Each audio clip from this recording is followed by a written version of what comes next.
नाज़रीन, साबिक़ वज़ीर आला सिंध सईद कायम अली शाह आज सिंध हाई कोर्ट में पेश हुए और उन्होंने अपनी अबूरी ज़मानत करवाई। एहतसाब अदालत की जानिब से उनके खिलाफ नेब ने एक रेफरेंस दायर किया था और उस रेफरेंस में उन्हें मलक रियाज को गैरकानूनी तौर पर ज़मीन अलाट करने का मुकदमा चलाया जा रहा है। रेफरेंस अभी 90 से 95 बरस गुजर चुके हैं कायम अली शाह की उम्र को।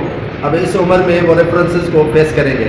इससे कबल भी सईद कायम अली शाह को टारगेट बनाया गया था नेब के हाथों, लेकिन कायम अली शाह का आहिस्ता आहिस्ता वो मुकदमा भी जो है वो ख़त्म हो गया। लेकिन अब इस मामर शख्स के खिलाफ जो है वो नेब की जानिब से मलक रियाज की सहूलतकार होने के बिना पर एक मुकदमा बनाया गया है और आज उन्होंने अबूरी ज़मानत हासिल की सिंध हाई कोर्ट से।